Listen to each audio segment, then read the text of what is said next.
Neste produto iremos abordar alguns tópicos da segunda competência. Soluções e fluidos.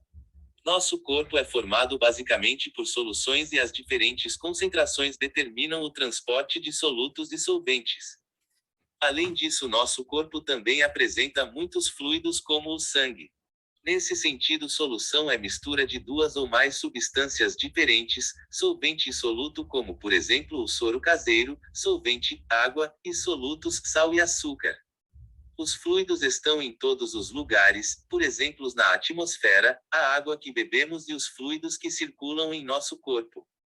Além da sua presença, é possível sentir também seus efeitos, como quando você boia em uma piscina ou anda de barco. De maneira geral, os fluidos são substância que flui, eles assumem as formas de seus recipientes e não mantêm forma própria.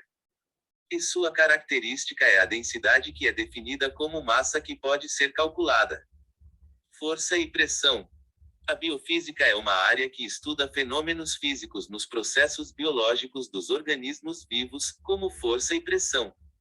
A força é uma interação entre dois corpos, é definida a partir de informações de valores numéricos. A ideia de força está associada a ações como puxar, empurrar, arrastar, quebrar, etc. Já a pressão se trata da força aplicada em uma determinada área que pode ser calculada pela razão entre força e área.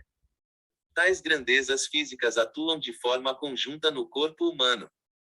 No sistema circulatório, por exemplo, o sangue circula pelas artérias através da pressão exercida pelo sangue contra a parede dos capilares e também pela força exercida do bombeamento do coração.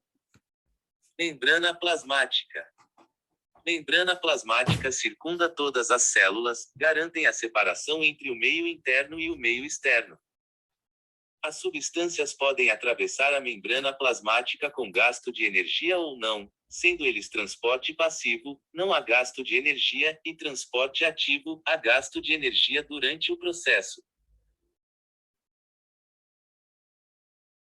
O transporte passivo é classificado em três tipos. Difusão simples, moléculas de íons são transportados de uma forma natural de um local onde estão em maior concentração para um local de menor concentração. Osmose, o soluto não se move e sim o solvente, se observa a passagem de água por meio de uma membrana semipermeável de um meio menos concentrado para o meio mais concentrado, e difusão facilitada, as substâncias entram e saem com a ajuda de proteínas especiais que transferem moléculas de um lado a outro da membrana.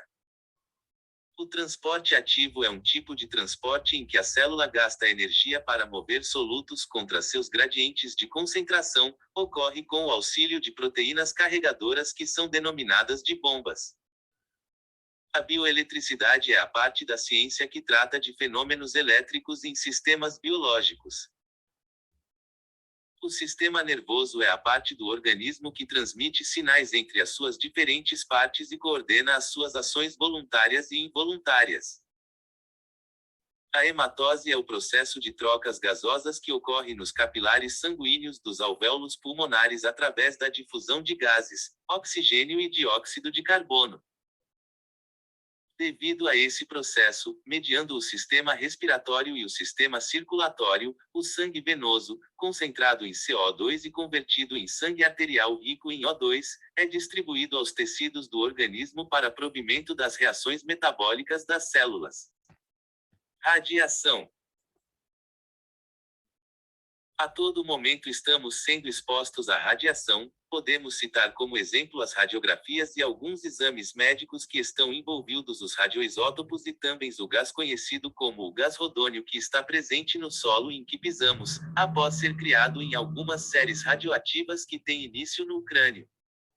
Nós, os humanos, somos fonte de radiação, relacionado com os radioisótopos naturais do nosso organismo. Um exemplo é o carbono 14.